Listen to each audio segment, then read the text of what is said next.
कहानी की शुरुआत कैलिफोर्निया के खूबसूरत जंगलों से घिरे एक शहर पैराडाइज से होती है। शाम के तकरीबन 4 बजे हम देखते हैं एक स्कूल बस जो जंगल के रास्ते से गुजरती हुई बच्चों को उनके घर छोड़ रही होती है। इस बस का ड्राइवर केविन होता है, जो अब सब बच्चों को ड्रॉप करने के बाद बस को पैराडाइज सिटी के पार्किंग लॉट में लाकर रोक देता है। इसके बाद वो अपने ऑफिस जाता है, जहाँ उसकी बॉस रूबी उसे याद दिलाती है कि सुबह 6 बजे उसकी अगली शिफ्ट है। केविन हल्की मुस्कुराहट के साथ पूछता है कि अगर कोई एक्स्ट्रा शिफ्ट मिल जाए तो अच्छा होगा, क्योंकि घर के खर्चे कुछ ज्यादा बढ़ गए हैं। रूबी अफसोस से कहती है कि फिलहाल कोई एक्स्ट्रा काम अवेलेबल नहीं है, अगर हुआ तो बताएगी। ये सुनकर केविन थोड़ा उदास हो जाता है और वहाँ से निकल जाता है। घर पहुँचते ही उसे वेट का कॉल आता है, जो बताती है कि उसके डॉग का कैंसर अब पूरे जिस्म में फैल चुका है। ये सुनकर केविन दिल से उदास हो जाता है और फौरन अपने डॉग के पास चला जाता है और उसे प्यार से गोद में उठाकर अंदर ले आता है। घर में उसकी माँ कैट कहती है कि तबीयत खराब होने की वजह से तुम्हारा बेटा शून आज स्कूल से जल्दी वापस आ गया है। केविन सोचता है कि शायद शून ने स्कूल से बचने के लिए नाटक किया है। अब गुस्से में वो उसके पास जाकर समझाता है, अब तुम 15 साल के हो गए हो, थोड़ा जिम्मेदार बन जाओ। लेकिन शोन म्यूजिक की आवाज और तेज कर लेता है। फिर वो जवाब देता है कि आप भी तो केयरलेस थे, मैं भी आप जैसा हूँ। ये बात केविन के दिल को छू जाती है और वो उदासी में रोने लगता है। और अब थोड़ी देर बाद वो अपने डॉग को वेट के पास ले जाता है, जहाँ वो अपने सबसे अच्छे दोस्त के साथ कुछ आखिरी पल गुजारता है और आखिरकार वो उसे हमेशा के लिए खो देता है। इसी दौरान इधर पहाड़ी इलाके में तेज हवाओं की वजह से एक बिजली का तार टूट जाता है और एक चिंगारी से भयानक आग लग जाती है। ये आग इतनी तेजी से फैलती है कि आसपास के जंगल में धुआं भरने लगता है। अब अगली सुबह केविन अपनी शिफ्ट पर वापस आता है। रूबी उसे याद दिलाती है कि बस का मेंटेनेंस का वक्त आ गया है, इसलिए वो बच्चों को छोड़कर थोड़ा जल्दी वापस आ जाए। केविन सिर हिलाकर हाँ कहता है और फिर बस लेकर निकल पड़ता है। इधर पहाड़ी इलाके के रास्ते में एक ट्रक ड्राइवर वहीं आग देखकर कंट्रोल रूम को अलर्ट करता है। Control room camera footage check करके कंफर्म करता है कि वाकई आग लगी हुई है और फिर फौरन अपनी फायर फाइटर टीम को भेज देता है। मगर आग रास्ते से बहुत दूर लगी हुई थी और बिजली के तारों की वजह से आग और भी तेज बढ़ रही होती है। अब फायर फाइटर टीम शॉर्टकट से उस आग तक पहुंचने की कोशिश करती है, लेकिन उन्हें रास्ते बंद मिलते हैं और वो मजबूरन वापस मुड़ जाते हैं। इधर केविन अपने रास्ते पर सब बच्चों को पिक करके जंगल के दरमियान बने स्कूल में छोड़ता है। तभी उसे उसकी माँ का कॉल आता है कि शॉन की तबीयत अब और खराब हो गई है और उसे लगातार उल्टियां हो रही हैं। इसी दौरान रूबी का भी कॉल आता है कि मैकेनिक आ गया है, इसलिए जल्दी वापस आ जाओ। उधर फायर चीफ रे भी अपनी टीम के साथ वापस लौटकर दूसरा रास्ता ढूंढने लगता है ताकि आग तक पहुंचा जा सके। तभी उन्हें खबर मिलती है कि एक और जगह आग लग चुकी है। चीफ फौरन उस इलाके में काम कर रहे अपने एक इंजीनियर से संपर्क करता है। इंजीनियर बताता है कि वहां भी आग बहुत तेजी से फैल रही है। इंजीनियर वहां मौजूद लोगों को कारों के जरिए शहर की तरफ भगाने लगता है, जबकि जिनके पास कार नहीं होती उन्हें इंजीनियर अपने ही ट्रक में बिठाकर बचाने की कोशिश करता है। फिर चीफ फौरन एयर टैंकर्स भेजता है, लेकिन तेज हवाओं की वजह से आग काबू पाना मुश्किल हो जाता है। इधर केविन वापस आते हुए रास्ते में रुककर मेडिकल स्टोर से अपने बेटे शोन की दवा लेता है, लेकिन जैसे ही वह बाहर निकलता है उसके सामने से कई फायर ट्रक तेज रफ्तार से गुजरते हुए दिखते हैं। ये देखकर वह घबरा जाता है और समझ जाता है कि जंगल में आग लग गई है। फिर वह रूबी से गुजारिश करता है कि फैमिली प्रॉब्लम की वजह से उसे घर जाना जरूरी है, लेकिन रूबी सख्ती से कहती है अगर तुम समय पर नहीं पहुंचो तो अपनी शिफ्ट के साथ नौकरी भी खो दोगे। केविन को उसकी बात माननी पड़ती है। थोड़ा आगे जाकर केविन देखता है कि सामने जंगल में लगी आग अब सिटी की तरफ बढ़ रही है। वह फौरन अपने बेटे शॉन को एक वॉइस नोट भेजता है, बेटा शायद मुझे थोड़ी देर हो जाए और तुम न्यूज चैनल्स पर आग के हालात देखते रहना और हो सकता है कि ये आग हमारी सिटी की तरफ भी आ जाए। अगर हालात खराब हों तो अपनी दादी के साथ गवर्नमेंट सेफ हाउस निकल जाना। स्कूल के टीचर्स भी अब आग की शिद्दत समझकर बच्चों को उनके पेरेंट्स के साथ भेजने लगते हैं, मगर अभी भी 22 बच्चे ऐसे रह जाते हैं जिनके पेरेंट्स शहर से बाहर होते हैं। उन बच्चों को सेफ एरिया तक ले जाने के लिए एक बस की जरूरत होती है। टीचर मैरी फौरन रूबी को कॉल करके मदद मांगती है। इसी वक्त केविन को अपनी एक्स वाइफ लिंडा की कॉल आती है। वो कहती है मुझे मालूम है कि तुम्हारे वालिद के गुजर जाने के बाद जिंदगी मुश्किल हो गई है, लेकिन शोन के बारे में भी सोचो। तुम्हारी जिंदगी बिखर गई है और अब शोन तुम्हारे साथ रहना भी नहीं चाहता। ये सुनकर केविन के दिल पर बोझ सा पड़ता है। जज्बाती होकर वो शोन को एक वॉइस नोट भेजता है, मैं घर वापस आ रहा हूँ बेटा। ये कहकर वो डेपोट जाने के बजाय बस का रुख अपने घर की तरफ मोड़ लेता है। लेकिन उसी वक्त रेडियो पर रूबी की आवाज सुनाई देती है, जो सब ड्राइवरों से मदद मांग रही होती है कि कोई एक ड्राइवर स्कूल में फंसे हुए 22 बच्चों को निकालने चले जाए। लेकिन सब अपने रूट्स पर फंसे हुए होते हैं और मना कर देते हैं। मगर केविन एक पल के लिए सोचता है, फिर अपने बेटे के पास जाने के बजाय उन 22 बच्चों की मदद करने का फैसला करता है। वो रूबी को बताता है कि वो उन बच्चों को लेने जा रहा है। रूबी सुकून की सांस लेती है और उसे शुक्रिया कहती है। थोड़ी देर बाद केविन स्कूल पहुंचता है, जहाँ वो टीचर मैरी से मिलकर सब बच्चों को बस में बिठाता है। वो मैरी से कहता है तुम्हें मेरे साथ चलना होगा, मैं बच्चों को छोड़ तो सकता हूँ, लेकिन उन्हें अकेला संभाल नहीं पाऊंगा। मैरी प्रिंसिपल को इन्फॉर्म करके केविन के साथ बस में बैठ जाती है।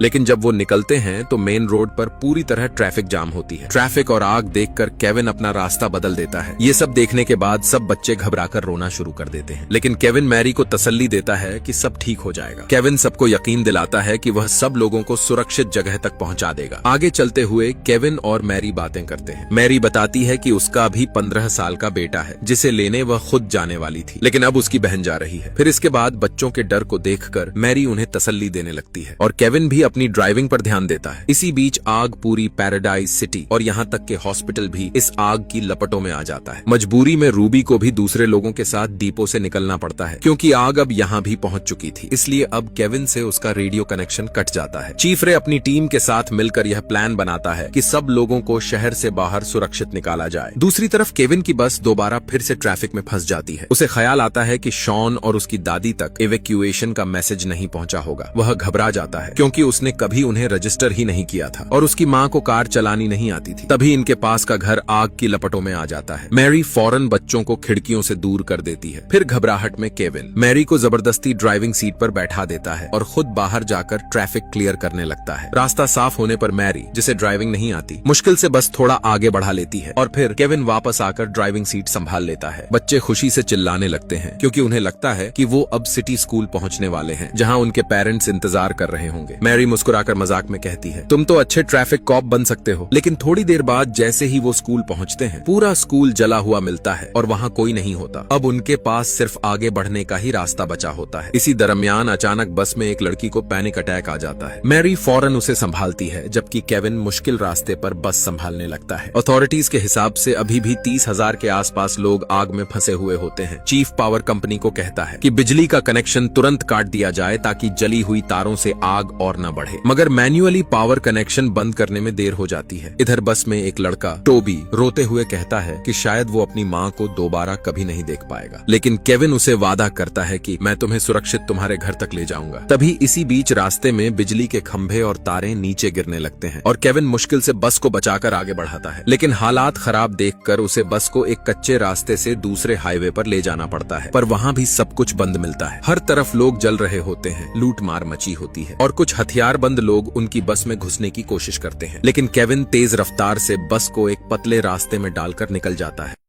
बच्चे अब बस में गर्मी और प्यास से परेशान हो जाते हैं। धुआं अंदर न आए इसलिए एसी भी बंद करना पड़ता है। मजबूरी में बस रोककर मैरी पास के छोड़े हुए घरों में पानी ढूंढने जाती है। वह अपनी जान जोखिम में डालकर एक वैन से कुछ पानी की बॉटल्स निकाल लाती है। केविन उसे पकड़कर वापस बस में चढ़ाता है और दोनों मिलकर आग से बचने की कोशिश करते हैं। दूसरी तरफ रूबी अब सुरक्षित कैंप पहुंचकर परेशान पेरेंट्स को तसल्ली देती है कि केविन एक जिम्मेदार आदमी है, वह सब बच्चों को वापस ले आएगा। उधर केविन बस को एक खतरनाक पहाड़ी रास्ते पर ले जाता है। तभी कुछ लोकल लोग आकर कहते हैं कि आगे का रास्ता पूरी तरह आग से बर्बाद है, लेकिन केविन भी उन्हें बताता है कि पीछे भी आग लगी हुई है, मगर फिर भी वो लोग अपनी किस्मत आजमाने के लिए चले जाते हैं। फिर यहाँ केविन और मैरी चारों तरफ फैली आग को देखकर समझ जाते हैं कि अब वो फंस गए हैं। वही एक जगह बची होती है जहाँ अभी तक आग नहीं पहुंची। फिर केविन एसी वेंट्स को टेप से बंद करता है ताकि धुआं अंदर न आए और बच्चों का ध्यान हटाने के लिए कहानियां सुनाता है। थोड़ी देर बाद मैरी का हौसला टूटने लगता है, लेकिन केविन उसे समझाता है कि हमें हिम्मत नहीं हारनी चाहिए। बाहर का अंधेरा भी अब जलते दिन जैसा लग रहा होता है। कुछ देर के सुकून के बाद केविन अपने और शून के बिगड़े रिश्ते का जिक्र करता है। वो कहता है कि मैं कभी अच्छा बाप नहीं बन सका, लेकिन आगे से मैरी उसे तसल्ली देती है कि अभी भी देर नहीं हुई। तभी आग बस के पास तक आ जाती है। बच्चे चिल्लाने लगते हैं। केविन और मैरी दोनों मिलकर बाहर जाकर फायर एक्सटिंग्विशर से आग बुझाने लगते हैं, लेकिन आग इतनी फैली होती है कि एक्सटिंग्विशर खत्म हो जाते हैं और आग में जरा फर्क नहीं पड़ता। अब उनके पास सिर्फ एक रास्ता बचता है, आग के बीच से ही बस को गुजारना। जैसे ही केविन बस स्टार्ट करने लगता है तो बस स्टार्ट ही नहीं होती। फिर केविन मुश्किल से एयर फिल्टर निकालकर किसी तरह इंजन चला देता है और बस को आग और धुएं के बीच तेज रफ्तार से भगाता है। धुआं उसकी आंखों को अंधा कर रहा होता है, लेकिन वह रुकता नहीं और बस को चलाता रहता है। बच्चे भी जोर से चिल्लाते हैं, मगर मैरी उन्हें संभालती है। केविन भी झुलसे हाथों से स्टीयरिंग पकड़े रखता है और आखिरकार सबको लेकर आग के इलाके से सेफली निकल आता है। सब आंसुओं के साथ सुकून की सांस लेते हैं और मैरी केविन को देखकर देखकर मुस्कुराती है। केविन भी यकीन नहीं कर पाता कि वो वाकई बच गए हैं। कुछ देर बाद केविन बस लेकर कैंप पहुंचता है, जहां पेरेंट्स अपने बच्चों से मिलकर खुशी से रो पड़ते हैं। टॉबी भी अपनी माँ से मिलकर खुश होता है। बस के अंदर मैरी केविन से कहती है, तुमने कमाल कर दिया, और फिर वो उसका शुक्रिया अदा करती है। बाहर सब लोग केविन की बहादुरी की तारीफ करते हैं और उसे असली हीरो कहते हैं। अब मैरी भी अपने परिवार से मिलकर रोने लगती है। केविन जब बस के जले हुए हिस्सों को देखता है तो उदास होता है और फिर वो बाहर आ जाता है। तभी रूबी मुस्कुराते हुए उसके पास आती है। केविन कहता है, लगता है अब सच में मेंटेनेंस का टाइम आ गया है। थोड़ी देर बाद केविन को अपनी माँ मिल जाती है, जिसे पड़ोसियों ने बचा लिया था। उसकी माँ कहती है कि शोन अपनी माँ के साथ सुरक्षित है। अब एक हफ्ते बाद आग पर काबू पा लिया जाता है, लेकिन पैराडाइज अब राख बन चुका होता है और केविन अपने जले हुए घर जाता है, जहाँ उसे अपनी और शोन की जली हुई तस्वीर मिलती है। तभी शॉन पीछे से दौड़कर आता है और अपने बाप को गले लगाता है। दोनों आंसुओं के साथ एक दूसरे से मिलते हैं। दूर से शोन की माँ उन्हें देखकर मुस्कुराती है। आखिर में लिखा आता है कि ये आग कैलिफोर्निया की सबसे बड़ी त्रासदी थी, जिसमें 13,000 से ज्यादा घर जल गए और 85 लोगों की जान गई। Pacific gas and electric company को इस हादसे का जिम्मेदार ठहराया गया और उन्हें 13.5 अरब डॉलर का मुआवजा देना पड़ा। और इसी के साथ ये मूवी खत्म होती है। अगर कहानी पसंद आई हो तो चैनल को सब्सक्राइब जरूर करें। शुक्रिया।